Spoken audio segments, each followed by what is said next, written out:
Welcome to the Highlight Show number 2. I hope you enjoyed the first one, where we get into some interesting clips and quips from my many great interview guests. Oh, it's so fun to listen to these excerpts and reflect on the great privilege that we've enjoyed to have so many people from different walks of life and areas of expertise share their message on the show. So let's get right to it with health expert Toréa Rodriguez. She's a health coach, life coach, had a great healing story that she detailed on her interview, but she also has a tremendous interest and expertise in bean to bar dark chocolate. So that is what we're going to learn about here.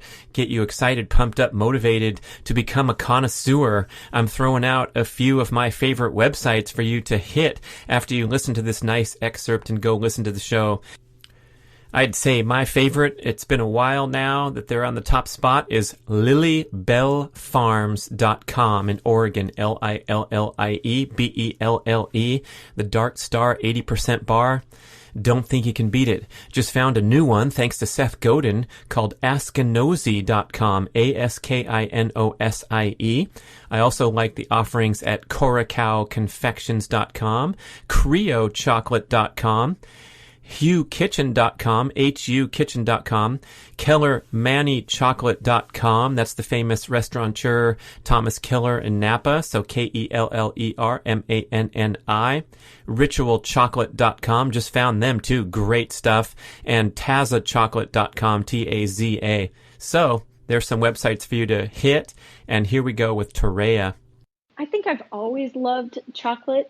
Like I was the one going after the special darks at Halloween, trying to pick those out, from all the other stuff. So I've always been a chocolate fan, but it really wasn't until, probably around 2014 when I was doing my FDN training, did we discover, we were still living in Silicon Valley, and we discovered a place in Palo Alto called the Chocolate Garage. And so I owe Sunita De Terrell, who is the founder of the Chocolate Garage, I owe her a lot of thanks for her educating me on the rest of the story so that I can make better choices on chocolate. Plus, she amazed my palate every single time I went in there. And it was just a real fun experience to start testing these bars that were made from beans that came from different countries and different farms and different processes from the makers. And so you can get into cacao just as intensely as you can get into wine. It's a fun hobby. So that's how I got into it. Hey, let's hear a nice excerpt from Mike Mutzel of High Intensity Health. And he has some of the very best YouTube videos on all manner of healthy living, healthy eating over at his YouTube channel. Beautiful, high definition resolution. He travels all over the world to interview the leading experts. So he's got a great thing going at YouTube, one of the early leaders in cranking out awesome content. He's an expert on diet, ketogenic eating. He wrote a book about belly fat, so he's going to mention the title, and I would go grab that because it's such a huge health concern these days. You want to stave off the accumulation of belly fat because adding a little bit begets adding more because of its inflammatory nature and its ability to interfere with the burning of stored body fat for energy. Let's listen to more from Mike Mutzel. For you, because you're active, you don't need to fast as much or for as long. Just something as simple as like compressing your feeding window to say 10 hours or 12 hours, which is you're eating 8 to 8, something simple like that. Because going over that 12 hours, this is Dr. Panda's becoming prominent with this contention that we want to have this maximum window that doesn't exceed 12 hours because our digestive system should turn off. And that was a revelation to me because we're talking about anything that goes down the pipe, anything that's xenobiotic that has to be processed, such as an herbal tea with no calories, starts the clock. And then that little square of dark chocolate I have at 9:30 10:30 at night. Yeah, So my yeah. tea at 7 a.m., I was missing that window quite a bit, even when I was fasting, keto, doing this, doing that. So you buy into that? Does that sound like a good starting point to strive for a maximum of 12 hours? I think so. I think a minimum of 12 hours I think is good. But for some of the more overweight people that are not exercise tolerant and all that, they might want to go for longer. But yeah, I mean, it has to do with, this whole circadian clock system, and it's super, super fascinating stuff. Put that's a big part of the whole belly fat effect book that I wrote in 2014. But so you could get away, someone that's more physically active like yourself, you may want to you may not want to undereat, because performance is one of your metrics. It's your goal. And so when you underdo calories, that's just as not unhealthy as overdoing them. You know what I mean? So for you might want to maybe have more dietary fat, or, have more carbohydrates around exercise. And because we're using these fuels, carbs are not always bad. When I lift weights, for example, I like to have and this is what I do when I was bike racing, is dried apricots, mangoes. Dried avocados. Yeah. That would be interesting. But yeah, so I'd have in my back pocket, when you ride, these jerseys have little pockets. I would always put dried fruit in there, and I would never have a lot of carbs before. But as soon as we started riding, I would just have a dried apricot. Dried, figs were my favorite, because you could really suck on them for a long time. And gosh, they taste so good when you're about to bonk and you have a dried piece of fruit. It really kind of kicks you back. But yeah, so diets do look definitely different for the active versus the people that are very overweight. And again, so it's not like starving yourself for the calorie deficit totally, but again, you kind of, I think it's, some people will say, well, keto only works, and intermittent fasting works because, well, you're just cutting calories. But there's something different from overt calorie restriction and intentional intermittent fasting or time restricted feeding. They're different. I know it sounds like if you look at the sum total of the calories over a course of a week, they might be similar. But the intentional calorie restriction, it has adverse changes to your metabolism compared to, trying to compress your feeding window. They are different metabolically, and I know that's hard for people to kind of grapple with. And that's what a lot of the naysayers say about the keto diet is, well, of course, you're just calorie restricting. That's why you lose weight. But it's no. It's a little bit more intentional than just eating, carrots and celery till your belly fills up. What people do when they calorie restrict. It's totally different than that. And there's a different metabolic phenotype that's created as a result. Dr. Wendy Walsh, 2017 Time Magazine Co-Person of the Year, host of the Mating Matters podcast. And oh, you get her warmed up, she will start throwing down, coming at you with some spicy content, always entertaining and insightful. And here is a very short excerpt, but one that's going to be really memorable if you're a parent, where she counters the typical notion that we're in the age of the helicopter parent and parents are too involved and they do too much and they need to let their kids be free. Wendy says, wait a minute. Let's look at something a little differently. Here she goes, going off. I actually think that kids are not being put first. What I see are parents in their own narcissistic adult lives and not making the necessary sacrifices for their kids. Listen, we're on the planet for 80 years if we're lucky and healthy. We get to give 20 of them to our kids, right? That's it. And the other 60, go to those parties, find new partners, have fun. But why are you dragging your kids through all your romantic transgressions? Why are you dragging your kids while you're trying to grow up and find yourself? Stop, grow up, and be an adult for 20 years. That's it. Here comes Joel Jameson, famed MMA trainer up there in the Seattle area. He has a wonderful website called 8 Weeks Out, the number 8weeksout.com. And he's been shaking up the fighting industry for a long time with his radical notions that athletes are training too hard and need to emphasize rest and recovery. So he's come up with these interesting rebound workouts. It's a concept that going into the gym and doing a specially designed workout can actually help you speed recovery over and above sitting on the couch and eating food and watching TV. And this is such an amazing breakthrough insight for me, because I have always associated maximum recovery with just stillness and not moving. I mean, how can you beat that? Joel says you can beat that with his Rebound workouts. A really great commentary. This is cutting edge stuff. You're going to love it. And he's been validating these insights for a long time with heart rate variability monitoring. He's one of the true pioneers in that field of tracking HRV, heart rate variability. He's got an app called Morpheus. Check it out and listen to Joel giving you a glimpse of the cutting edge, the future of athletic training, where recovery is at the forefront rather than pushing yourself harder and harder to get fitter. Finally, some insights that make sense in the fitness world. Here we go with Joel. Thanks. Essentially what I started doing, since I've been using HRV for so long, was I started looking at what are things that we see that cause people's HRV to kind of go up as an indication of, putting more energy towards recovery, essentially turning on that recovery system we talked about, and then seeing them recover well the following day. And then I started trying out different things in the gym, and essentially found a combination of breathing exercises that turned on the parasympathetic system, getting blood flow, going through the system, just movement and activity in different patterns, but doing it in a lower impact type of way. So things that minimize the eccentric pounding, so medicine ball throws and low impact stuff like the bike or Versa Climber or things like that. And then strength training, but only for a limited number of sets, and then going through a really comprehensive cool down to bring everything back down. I just kind of started playing around with different workout structures and patterns to see, could we get the body to shift into that recovery state quicker? Mm-hmm. And essentially that's kind of where this idea of rebound training was born. It was just, can we use exercise as a tool to speed the recovery process up? And the funny thing was, you'd always kind of see when you're tapering, right? Like you see your recovery start to go woo, but you start tapering, and usually that's just decreasing volume.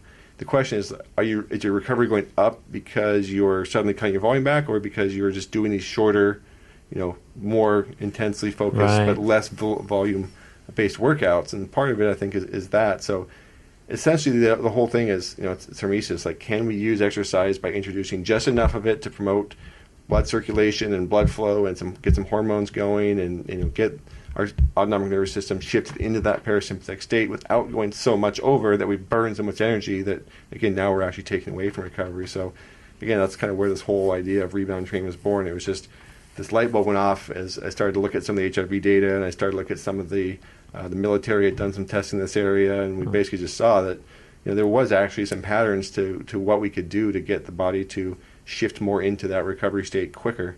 And that's where the template or the pattern I put together to create rebound training. And the great thing is it's flexible. It's not like you have to do X, Y, and Z exercise. It's not like you have to have 10 different specialized pieces of equipment. I mean, you really don't. It's more about just choosing intensity that's appropriate, going through some of the breathing and mobility drills that I worked with Mike Roberts and Bill Hartman to go through and practice and implement. And then doing some strength training that's primarily concentric based, so an Olympic lift or a deadlift or something primarily where you have less of an eccentric load to it, because that's where more of the damage goes comes into play. So it's just been a journey of figuring out how do we use exercise as a positive reinforcement of recovery rather than something that takes away from it. And so far it's been really effective for a ton of people. I use it all the time, and we've got a couple of thousand Morpheus users that we're experimenting more and more with. And like I said, Morpheus gives you your actual recovery zone, right? So you just go in the recovery zone for 20, 30 minutes and go through these exercises, and you see your recovery score go up, and you see the benefits of it. So it's been really cool to start implementing. It's something I think more and more people should do, and I think you'll quickly find that, hey, I come out of the gym feeling way better. It's also more motivating to come out of the gym and be like, wow, I feel good right now, because I think that's part of our problem too, is someone who's hardcore in exercise, they don't care if they feel like shit. They're still going to do it. Hey, let's talk to Rick Mao, the president of Almost Heaven Saunas. This is a wonderful full-length episode where you're going to get all psyched up to go get yourself one of his convenient home-use barrel sauna kits, very affordable. They ship it to you, you assemble it, and boom, you're in the sauna business. I love mine so much. I'm happy to talk about it and get you interested too, because it's a life changer. It's a great social gathering spot. when you can't go to the gym. I guess you can do safe social distancing across the sauna these days, 2020. But Rick kind of does a good job enumerating some of the physical health benefits, but also you can sense his enthusiasm just for the whole experience, the intangibles too, of just relaxing, taking a deep breath in there, pouring the water onto the rocks, getting the steam. You deserve it. Listen to the clip. Go look up the entire show if you want to get more excited. Look at almostheaven.com and their cool kits that you can get in your backyard. Yeah, fun times in the sauna. Rick Mao. There's many benefits I've experienced personally. Those that use saunas regularly would attest to this, and of course it's promoted both, on the web, but also in many medical studies. First of all, when your heart starts beating faster in that high temperature, you're pushing more blood through your body, and by doing that, the blood vessels are expanding. You're getting improved circulation. And that can lead to improvements in just how you feel, of course, but also in muscle relief and just feeling better about and more relaxed and so forth. It leads to improved skin tone, everything from just having a darker complexion if you're using it on a regular basis, but also the sweating. Many studies indicate that it helps with acne, it helps with psoriasis, it improved skin tone. All of these things are side benefits. Of course, they vary from individual to individual, but they're pretty common across the board. Joint and muscle relief. People with a sore back or sore muscles, or it's different than an infrared. An infrared, as I said, doesn't get hot, but it also directs the heat just at one direction, one place. Whereas a sauna, the entire room gets hot. And the higher you get into the sauna, the hotter it is. And then there's the respiratory aspect. When you sprinkle water on those hot rocks, you get this incredible burst of steam. And if you mix a little eucalyptus or one of the other essential oils in the water, you sprinkle that on, you breathe that in. It's like in a room with a delightfully smelling vaporizer. And it dissipates quickly because all that moisture gets absorbed in that hot air, and that's the sauna experience. It's continually sprinkling water on the rocks as desired, and then that makes it a wet sauna. And once that burns off, it's a dry sauna, and it's just back and forth. In addition to then stepping out of the sauna and cooling off and back in, it's just it's always a back and forth. And you and I already talked about some of the health benefits of the sweating, the intense sweating that goes on in those temperatures. As an athlete, your body sweats for really two reasons. You sweat to cool off, and that obviously is very, very important. But you also sweat when you're not feeling well, when you have a fever, and what your body's doing is trying to detox. It's trying to bleed out all those, or sweat out all those impurities that are making you ill or making you feel the discomfort. And so it's a very real experience. And by artificially elevating the temperature in your body by being in this hot room, you force your body to sweat, and you experience this phenomenon you would get when you work out intensely or when you're ill and you sweat. But the benefits of sweating, it's a purification. Here goes Dr. Tommy Wood from our wonderful in-person visit at his home at the University of Washington, doing great pediatric brain research and also living that healthy athletic lifestyle. You've heard him on the show. We had 2 full episodes, I think 3, and then I recorded a full-length summary episode with his great insights. And what I like about him is Tommy is very measured and reasonable, sensible. He sees all sides of the debate and the argument, and just tries to dispense advice that can be simple takeaways for busy people that aren't living and breathing all this stuff and digging into each research study that comes out and debating who's right and who's wrong. So we kind of cut to the chase with Dr. Tommy. And in this clip, we are discussing together the important topic of liquidating your assets, tapping into that fight or flight response too frequently and effing yourself up accordingly. So you're going to get a nice boat analogy, because I guess the boat was on my mind that day. Wouldn't it be nice to have a boat? Yeah, max out your credit cards and go get one tomorrow. You know you can do it. Okay, we'll take that analogy into the human body and your decisions about stress and rest and how much you want to pile on. And this is a nice lengthy clip where we finish all the way with Dr. Tommy's list of 5 simple things you can do to live a healthier, happier life. We might get a Borat impersonation in there for a short time.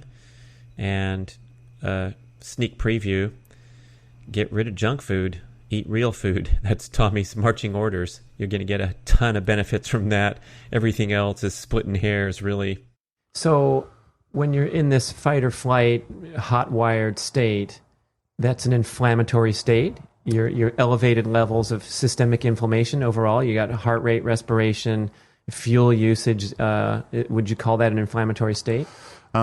In the long term, yeah. So in the short term, potentially not. It depends what else might be going on. So if you're doing exercise, again, that is definitely inflammatory, but with positive consequences, such as remodeling of the muscle tissues, reducing basal levels of inflammation, sort of resets the inflammatory processes or the immune system. So it kind of depends what else is going on. It's when any stimulus like that can become chronically inflammatory because of be it resistance to certain things or an increase in certain mediators over time. So again, it's not that one thing is necessarily bad. It's just that continuous exposure. Okay, so I guess you could say when you're in that fight or flight, you are primed for peak performance, which is a thumbs up all the way around, whether it's the speech in the workplace or the athletic event, and then calling upon it too frequently, then liquidating your assets is great when it's time to buy the new boat. Yeah. But then when you have to get your bills paid the following week, then you pay the price. Yeah. Okay. Yeah, exactly. And I'm glad I went down to the harbor before the podcast to have this boat analogy, because I'm looking at this boat going, man, that's a nice boat, But so that's exactly it. We can liquidate some assets that allows us to perform well. However, you can't keep going back to the well. Eventually you're going to run out. And at some point, you need to start saving again so that you can pay for the boat payments, right? So that's I paid cash for the boat. Okay, well, did I tell you that? Well, if you pay, now what? What about my rent, mortgage, food? Yeah. Yeah. So the I guess the point is that there will always be a time where you need to start building back up or paying things off, right? And so you can accumulate huge amounts of credit card debt, or you can sell everything you have so that you can buy the boat with cash. But then you may have had to sell stuff that you actually needed to use the next week. So, maybe you sold the car to buy the boat, and then we can't get to work, right? Or so 20 years later, your kid's got no money for college. Yeah, exactly. So the analogy certainly makes a lot of sense. You think about it's all about short-term gain at the expense potentially of long-term performance or long-term health. And I think, particularly going back to the well repeatedly in terms of sports performance or sports training, that's the thing it's the most tangible way to explain what we see in people in terms of their long-term health issues. But it doesn't need to just be exercise. It can be work stress, it can be financial stress, it can be social isolation. All of those things compound one another, and then again you end up at the point where you can't pay the bills. There's all these things that we're doing that are sabotaging our sleep. So exposure to bright light at night, or exercise late at night, or getting stressed about things late at night, still checking work emails, or, you know, not having a dark enough room to sleep in, or, you know, other things like noises that are gonna keep you awake, or a room that's too hot to sleep in. So, you know, we're in Seattle. There's no AC. It's kind of hot in the middle of summer in the nights. It's sort of like 80 degrees in the bedroom. So we have like multiple fans kind of blowing just to kind of get it cool in there, because that's a huge part of sleep is body temperature coming down. So all these different reasons, both sort of external and internal, really seem to be sabotaging our sleep. But again, they're not that difficult to fix. It just requires you to, you know, sort of focus on it a little bit. Number 1, sleep enough. Number 2, I like how you grouped all these together in move more. Mm-hmm. Lift, walk, sprint, jump, climb. So it sounds like we're talking about workouts and general movement together. Yeah, definitely. And when I was trying to, a few years ago, I tried to build this kind of thought process for how we should structure movement for longevity. And it was the upside down movement pyramid. So basically, and the reason it was upside down is because you started at the top, which is kind of like the fat bit. And as you added layers, obviously it gets more pointy at the bottom, and it becomes more unstable. So that's why it was upside down. So, and the first one is just sit less, you know, spend less time sitting. So standing or crouching or whatever. So like, you know, I spend most of my time, you know, at a standing desk, but I'll be in lots of different positions while I work during the day. So just sit less, and then walk more. So like I talked about, the Rsdsa, they spend 2 to 3 hours a day walking. You know, you might not be able to do that much walking, but regularly, just, you know, every hour, a 5 to 10 minute walk has been shown to have a huge number of benefits in lots of studies. So just walk more. And then you should lift stuff, like you should go and lift heavy things. And that could be your own body weight. If it's off, you know, the limb of a tree, or do some push-ups or squats, or, you know, lift some weights in the gym, or rocks, or it can be literally anything you want to lift. It doesn't matter what the implement is. And that's because strength is so important for long-term health. And then sprints. If you're doing brisk walking, then you've gotten some low-level aerobic work in there. And then you're going to add some short sprints for that, you know, that top end, that glycolytic work. You're going to work the other energy systems. Again, and you also get cardiovascular benefits from sprinting. And they can be super easy, and they don't need to be, you can do them on a bike or whatever implement that you have, and they don't need to be sort of put you any risk of any injury or anything like that. You know, anybody can sprint, and it's all relative to your current fitness level. And then if you're doing all of that, and you have the time and the capacity and the space and the health to do it, then I add like the chronic cardio, like the long biking and, you know, cycling and swimming and, you know, running, all that kind of stuff. Because once you've done all the other stuff, you know, the additional health benefits from that kind of exercise, you know, there is some, absolutely, but, you know, you don't need as much of it. So that's always like, if I was structuring something for somebody who wanted to be healthy for as long as possible, that's the final piece of the puzzle. If you're doing everything else, like eating enough and sleeping enough, and you're doing your strength training and some sprints and all that kind of stuff. It's often the first piece instead of the final. Yeah. Sleep enough, move more. Number 3, reduce stress. Meditate, do yoga, nap, spend time outdoors.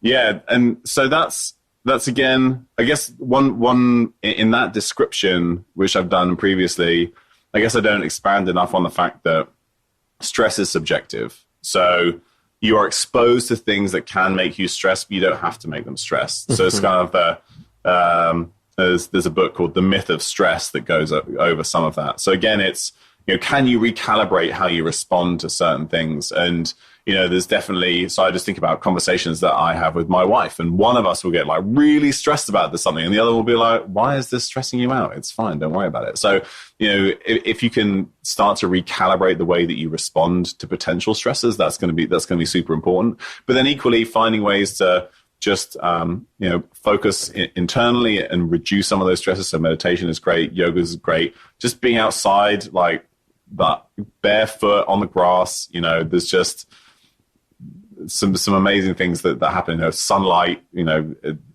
we haven't mentioned sunshine yet, and bright light during the day, which is just super, super important again for circadian rhythm. And sun is really important. I mean, people think about vitamin D, but also nitric oxide and, you know, all these other great things that come from being exposed to sunlight. So all of that can then help reduce, you know, our total stress burden. I think when we're most stressed, is when we need these the most and we're least likely to do it. Yeah. And I've found times in my life where I somehow just had to force myself to get out. It might have been because the dogs need an outing, and you don't realize that you need the outing too. You're just like, oh, I better stop working because these dogs are going crazy, chewing up my couch. I'm going to go take them out. And wow, did I get a positive benefit from that? Even though I'm not thinking because I'm too stressed to think about how I need to balance my day. Yeah. So the dog is my favorite health tool.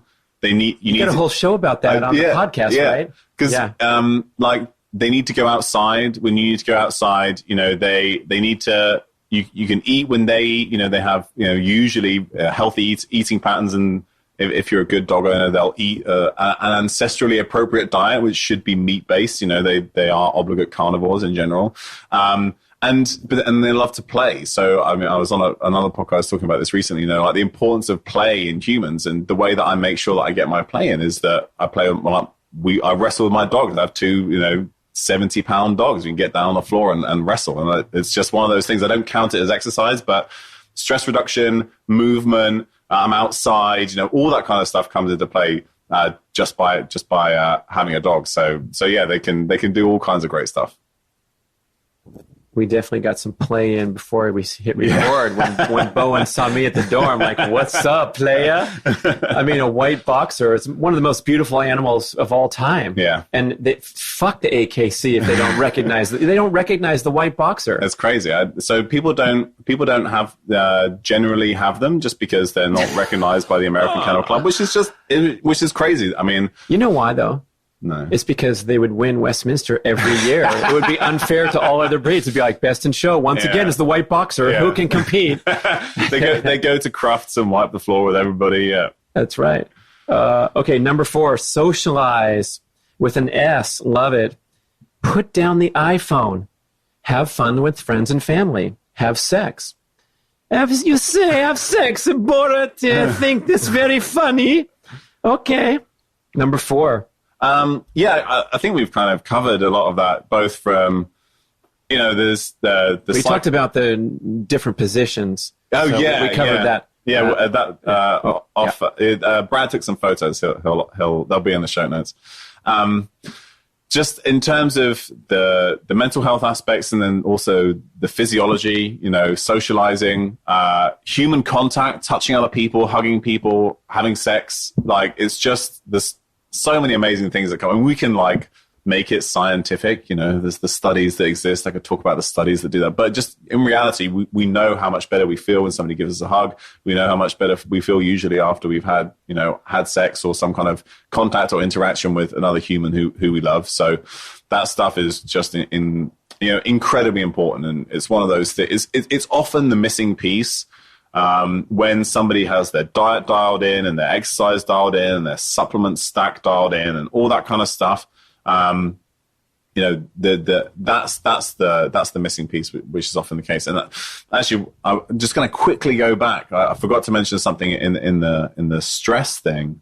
The way you approach your work is super important. And we may have talked. I've had somebody on our podcast, a friend of mine called James Hewitt, who talks about the cognitive middle gear, which is basically constantly task switching, like email to Facebook, to doing this other thing at work, to doing this other thing. And it's essentially the same as that gray zone of training around lactate threshold that we talked about, which is like super tough on the gut. It's super tough to recover from, but actually the training benefit is also minimal. But that's where, the cognitive effects are also, the cognitive load, you can think about it the same. So like there's the high cognitive load, which is like your sprint training, which you want to do in short bursts. And that's like super focused on one task. You get that task done and then it's done. Whereas like the low cognitive load stuff, which is kind of like your aerobic math training. And that's when you're kind of, sitting around, kind of letting stuff marinate, kind of, you're going to be maximally creative, stuff, ideas going to come to you just sort of like, out for a walk, just kind of thinking. We don't spend very much time doing that. We need to spend more time doing that. But then we spend all our time in that cognitive middle gear, just constantly switching between tasks, never having stuff, finished on time, constantly worrying about all these things we're having to do, multiple tabs open on the computer, all this kind of stuff going on at the same time. That's how we work nowadays. And that's where we are the least productive, but it's the most mentally taxing, just like, that really hard threshold training. So restructuring the way you work is a big part of the stress piece. So I didn't mention that, so I wanted to rewind. Oh gosh, you're hurting my feelings, man. That was huge. I mean, I find myself in that crappy middle gear. Yeah. And I do think it's more stressful and more exhausting to go back and forth. Yeah. So I'm gonna set a commitment right now. What about you guys, listeners? Let's do this. I mean, forget that cognitive middle gear and shut the email off. Work on your peak performance task for the day, and then go back into multitasking mode. Oh my God, brilliant insight. I love it. Okay. Yeah. Number 5 is eat real food. Yeah, and I mean, it's as simple as that. I think there's so much infighting in all the different spheres of people trying to improve the way we eat. You know, we have the plant-based guys, we have the paleo guys, we have the low carb and keto guys, you know, who argue, you know, you're talking about the amount of carbs versus fat versus protein, and, you know, how all of that is going to make a big difference to our health. And in reality, I think that the benefits of one is really minor compared to just not eating processed food. Like, most of the detrimental effects of the Western diet come from food processing. So that can be the carbohydrates and large insulin spikes. It's the vegetable oils. Like, I never saw an oily vegetable. Like, what on earth do you have to do to get oil out of that? You just think about the processing, about those fats that we're not normally exposed to, and, you know, a huge number of negative benefits or negative effects associated with that. So once we take out food that required processing to get to where it is, and it's just like real food, 90+% of the benefit is going to come from that. And so we talked about, you know, if you go really low fat, you know, the plant-based guys are definitely onto something. You just aren't, if you're eating very low fat and it's real food, you know, mainly mainly vegetables and beans and things like that, and, you know, and maybe and potatoes and maybe some rice, and then, you know, the keto guys are slowly losing the plot as I talk about this. But, you know, there's no fat in the diet for you to store, and you're also not getting these large insulin spikes because you're eating normal unprocessed carbohydrates. So when those guys see health benefits and they see weight loss, you know, it makes perfect sense. Like, so you can do that. You can do it by going keto and low carb, and that's great, and we do that a lot. But you can also go the other way, and we've done that too. And yeah, there's the risk of certain nutrient deficiencies if you go plant-based, and which are easy to come if you add back either small amounts of certain animal foods or supplements. So you can go either way. But the most important thing is just eating real food. And if you take that processed stuff out of the diet, you know, most of the benefits are going to come from that. Dr. John Gray, wind him up, and he is spewing out another wonderful insight, high energy all the way through from start to finish, whether it's an hour-long show or a quick clip. But males get to have that friendly reminder that when you experience a negative emotional charge, you are not to speak, you are not to engage with your woman. Otherwise, you're going to mess up your hormones and things are going to get worse. You're going to go into a tailspin of declining testosterone and you're going to turn into a bitchy boy. That's my words, not John Gray's, but we could get him to say that on the next show. Love this guy's action. He's a life changer. Please enjoy this clip and then go back and look at our show number 1, show number 2, and my lengthy summary recording of all of John Gray's insights. Your assignment is to listen to that with your partner, because both of you will get some wonderful takeaways and handle the matter of healthy, loving relationship as a team rather than as adversaries. John Gray, men are from Mars, women are from Venus. Here he goes. So again, happy woman made me feel successful. So my testosterone's starting to rise, my estrogen's starting to go down. But still, I was feeling a bit angry, a little bit resentful, you know, that, hey, I shared, I listened, she didn't listen to me. Then that night, I'm in bed, ready to go to sleep, turned over, and she goes over to the drawer with the sexy lingerie. And she puts on some sexy lingerie. I'm going, what? A woman who had 50 minutes of criticizing, complaining about me and her life, how could she want to have sex with me? But I certainly didn't mind. And she came and got in bed, and I kind of felt a little anger, but then somehow she just started reaching down south and touching me. And see, the thing about men is we forget. Everything is forgotten when the blood flows south. So then we made love, and it was wonderful. I forgot we were upset, but then went to sleep. Then the next morning, she just sort of woke me up and said, John, this might be a good time if you want to tell me how you feel. I had no complaints. All those things were petty. It was nothing. All we want as men is to want to feel that we have been successful in making a woman happy. And there's nothing more powerful than a great sex life. Oh, what a story, man. It is a good story. So back to a common situation where we're not supposed to get angry when we're out of balance and we're holding on to... Oh, let me back off. You're going to be angry when you get angry and you're a man. When you're out of balance, then you will be. One of the things is anger is a sign that you are out of balance. So what you do is don't judge the anger. Nobody's wrong for being out of balance. But what you do as a man is you recognize, don't speak. If you talking about feelings increases estrogen.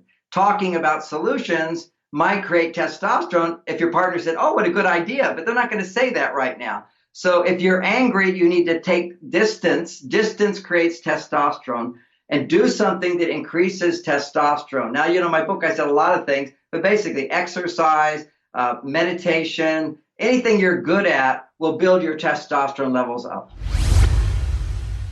Enjoy this clip from Amberly Lago, author of True Grit and Grace, a story of turning tragedy into triumph. And in our full-length interview, she talks about this horrific motorcycle accident that she sustained right there in my hometown of Woodland Hills, California. I know the roads well. I used to ride them on my bicycle.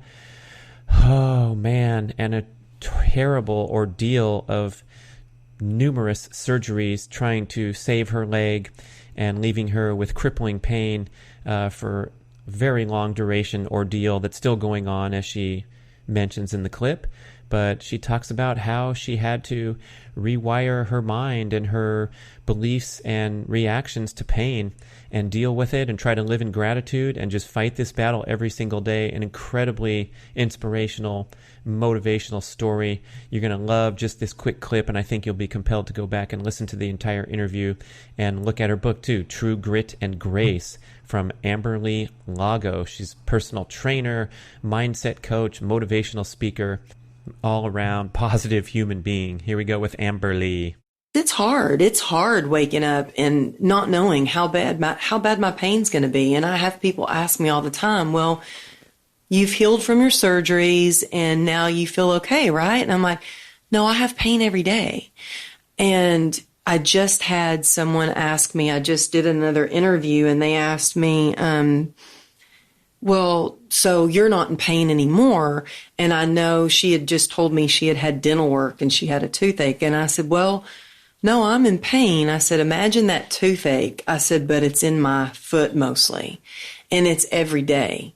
I said, so I've had to really practice some a healthy mindset, really being, it's mindfulness. So much about it is mindfulness and being in a good headspace. And I've had to create this whole toolbox of a list of things that I have got to go down to. I wish I could tell people that are in chronic pain, if you do this one thing, you're going to feel better. It's a list of things. For me, it's, it is, but mostly it's a physical, mental, and spiritual journey and mindset about being as physically as healthy as I can be, spiritually connected, and mentally having that healthy mindset.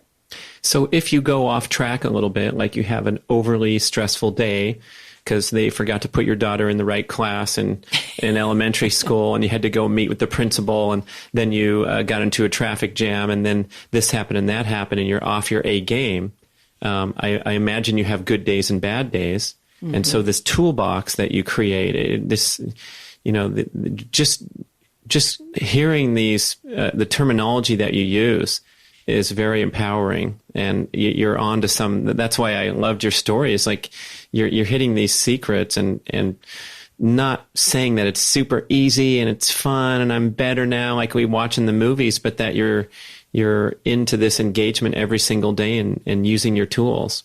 Thank you. And I'm really excited. I get to go speak to the Rsdsa Conference, which is the conference. It's annual conference, and it's an organization that's been established for 30 years to give support and sometimes grants to people who have CRPS. And I was really like, all of a sudden, I'm like, oh, this is what I've always wanted. I'm going to be their keynote speaker. And I was so excited. And then I went to that place of that mind talk, and I went to fear, like, oh my gosh, I'm going to be speaking to these people. What if I don't say the right thing? And I'm like, you know what? I'm not an expert in anything. And I'm not an expert in what to do when you're in pain. I just say, hey, look, I get it. I'm in pain every day. Maybe some of these tools will help you. Maybe you have something that will help me. But I think when you build a community of people who are going through similar things, and you know what? Pain can be, to look at me, you see my scars and it looks like my leg hurts. But I'm talking about any kind of pain, whether it's physical or whether it's emotional. We all go through our challenges. And if we come together and build a community, that is the key for, I think, to build resilience. And it's not something that you do, okay, I'm resilient and let's start the day. No, I have to wake up every day. And it's every day deciding that, my day could be good and my pain could be okay. Or like you said, I could find out that my daughter doesn't have the teacher that I wanted her to have, or I did that, step mill a little too fast and my leg is on fire. Well, what can I do next? What can I do? And I've learned sometimes, I was never the type of person who would take any rest, and I had to learn it's okay to rest, just not quit, just not quit. Just resting means that you're recovering. And that's exactly what you're supposed to do. We're meant to have this balance in life where we work hard, play hard. We have rest and recovery. And that's something I had to learn because I wasn't brought up that way. I was brought up as, running track. And my coach was like, in Texas, it was like, go big or go home. And if you're going to throw up on the track, you're dead meat. So throw up off the track and then keep running, And that was training in the hot Texas sun and 100% humidity. And being a dancer, I was taught to ignore my pain and just keep dancing. It didn't matter if your feet were bloody or what was going on. It was like, you just keep going. And so I learned the hard way that it's very important to have that awareness and listen to your body because it starts to whisper at first. Enjoy this clip from author Scott Carney, who wrote, "What Doesn't Kill Us? How Freezing Water, Extreme Altitude, and Environmental Conditioning Will Renew Our Lost Evolutionary Strength." And he talks a lot about his experience with Wim Hof, the Iceman, and his initial assignment. He's known as a investigative journalist specializing in debunking myths and gurus and exposing frauds left and right. So he was really excited to go meet this crazy guy in Poland and expose him as a fraud as well. And instead, he got integrated into the Wim Hof training, and a week later found himself climbing to the top of a snowy mountain in the middle of winter in Poland wearing just running shorts and shoes, and said he was boiling hot the entire hike. So he instantly became a believer, and he extends the conversation out into the power of the mind to override our wimpy physiological characteristics that we've atrophied in today's comfortable modern life. He also has a new book out called The Wedge, so I look forward to talking to Scott further. Subtitle, Evolution, Consciousness, Stress, and the Key to Human Resilience. So picking up that theme of what we can do to get stronger and tougher in comfortable modern life, starting with that cold plunge. Here you go, Scott Carney. I'm also now open to a variety of other interventions because, what's happening here is not Wim Hof is channeling the prana from heaven and getting the ghost light in him and whatever spiritual mumbo jumbo you want to throw at this. What he's doing is showing that we have these evolutionary abilities that have come down through us through the normal scientific process that we all understand. It's Darwin. And we're able to access those evolutionary abilities. And the issue is not the fact that these are superpowers. It's the fact that we now live in an environment which is so controlled all the time. It doesn't matter what the temperature is outside. We have air conditioning on the inside. We have synthetic clothing to keep us warm and to keep us in this sort of like very comfortable temperature. And we are not allowing our bodies to have the natural variation that we had through all of that course of 300,000 years of human evolution, or what 3 billion years of life on this planet. We were always dealing with the environment throughout that entire time period. And now in the last 150 years, we've basically factored out discomfort from our lives. And that has, shock of shocks, made our bodies weaker. Wow. Yeah. So the more comfortable we get, the weaker we get. And there's so many examples of this, such as in the world of shoes. And we talk about this barefoot movement and how that your custom orthotics and your $175 Nike shoes with the ultimate cushioning and a reverse pronation control are simply weakening your feet more and more so that you're more reliant upon whatever it is that's giving you the comfort. Totally. And you remember the movie, the Disney, I think it's Disney, maybe it's Pixar, maybe it's the same thing. WALL-E, do you remember this the movie? The robot guy, yeah. Wait. Is this, I think it's WALL-E, right? Where then we have these people in the space station who are like living in like wheelchairs that go around their space station. They're all fat. They look like eggs. I think this is WALL-E. Maybe it's a different movie. But basically the idea is that humans will evolve to this point where our technology is so good that our bodies are irrelevant and we just become blobs because we're not using them. And, we get all the data put in from our screens and our, internet. And we're sort of like factoring our bodies out of the world with all of this like really smart technology we have. And that does bad things to us. Yeah, I guess there's that important connection to draw where, okay, I don't care about this stuff. I do have an air-conditioned office, an air-conditioned vehicle, and the same with my home. So I don't ever have to worry about exposing myself to cold and dealing with any of this. But if you can make these analogies to your ability to withstand a minor illness or, deal with anxiety or things like that we do complain about, I think that's where the best application is for the average person that's not a fitness freak, as you described so nicely in the book, that you're not coming into this with the tattoos and the six pack and just trying to gain 3% so you can go win the CrossFit Games. Right.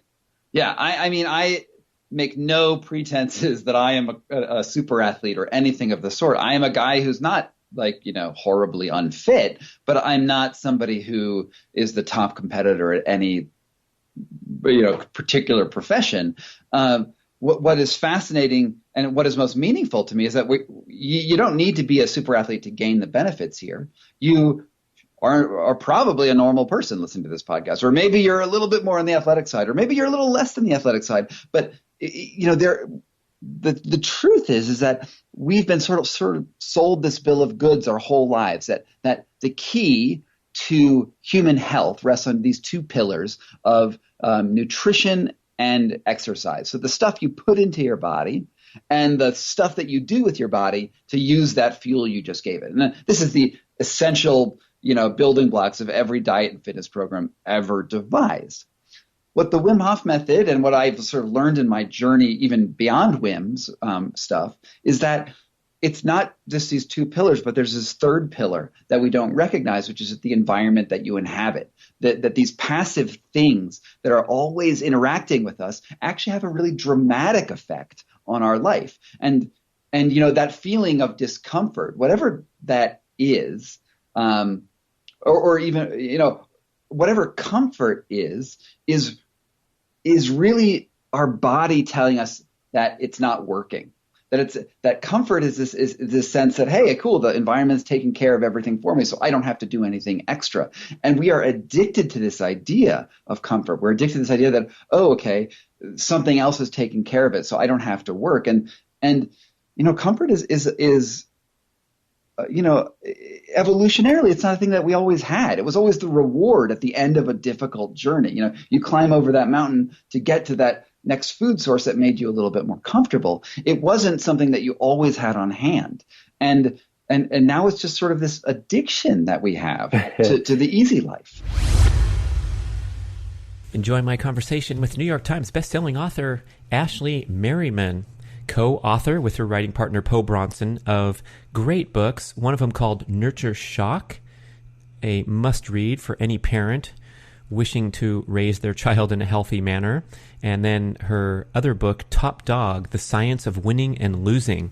And she is deep into the research with some great references about the best way to pursue peak performance, adopt the mindset and the behaviors, the work habits.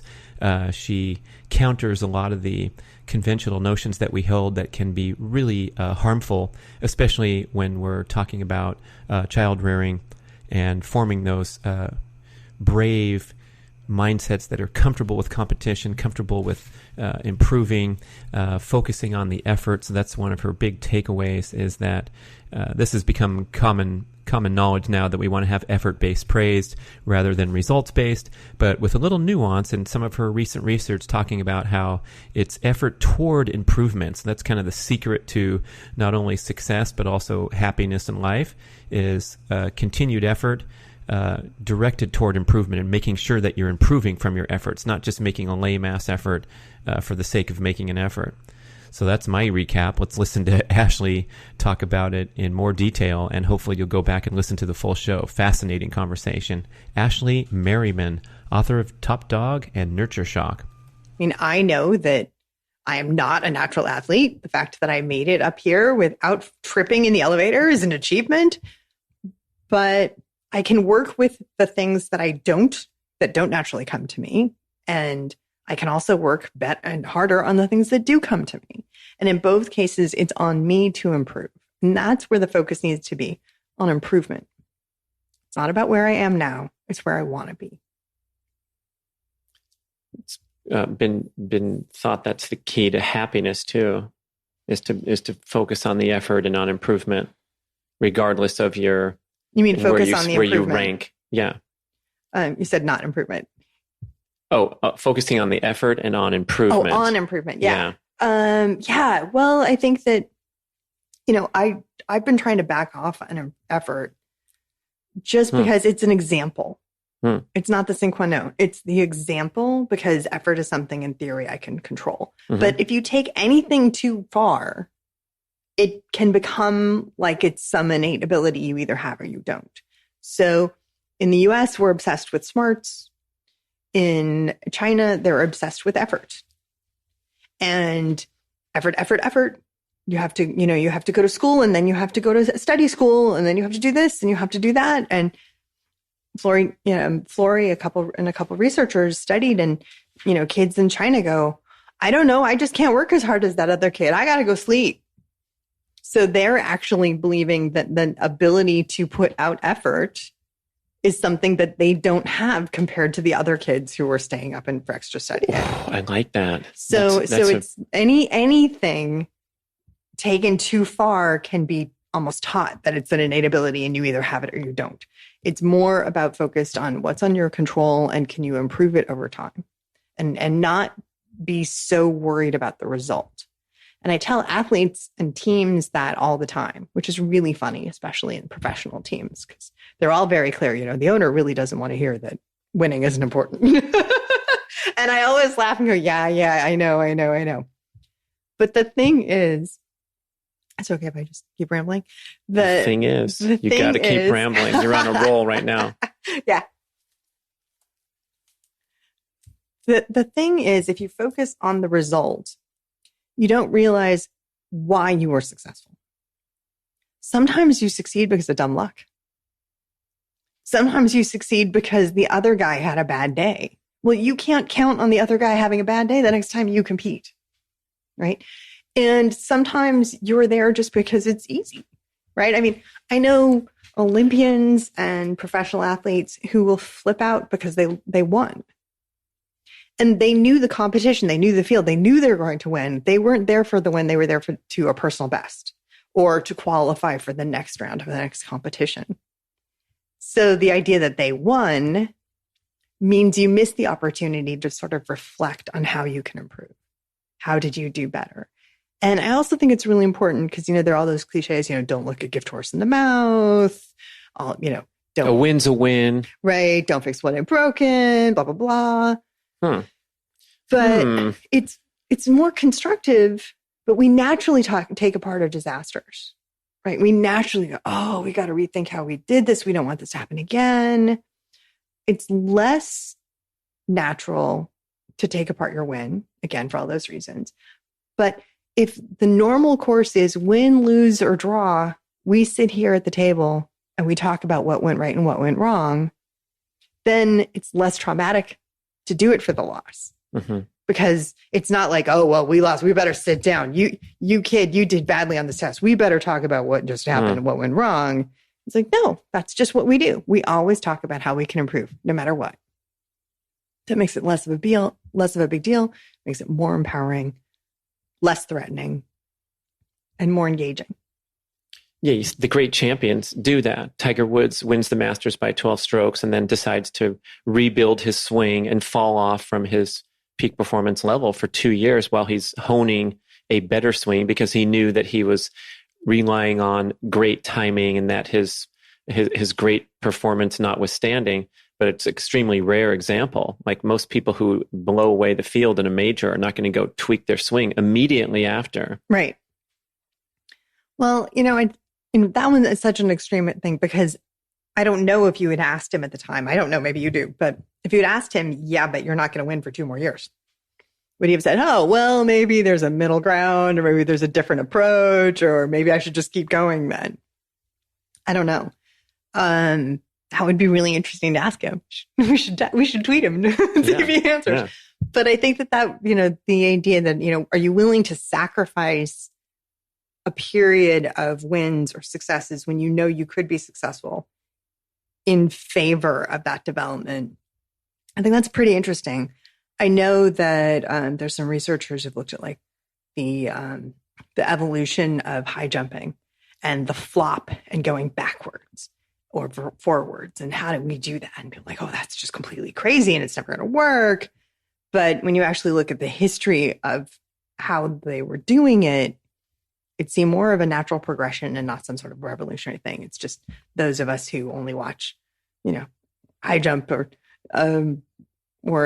those kinds of activities during track and field for the Olympics and the national run-up didn't see how it was going for the previous 2 years of experimentation. But I think that at least a short-term willingness to say, is this working or not working? And what am I going to do tomorrow is going to be really important. And it's also just a way to keep yourself engaged. I think if you're just, constantly winning and crushing, isn't that going to get boring at a certain point? You got to figure out some other way to keep yourself motivated. Thank you for listening to the show. We would love your feedback at getoveryourselfpodcast@gmail.com. And we would also love if you could leave a rating and a review on iTunes or wherever you listen to podcasts. I know it's a hassle. You have to go to desktop iTunes, click on the tab that says ratings and reviews, and then click to rate the show anywhere from 5 to 5 stars. And it really helps spread the word so more people can find the show and get over themselves, because they need to. Thanks for doing it.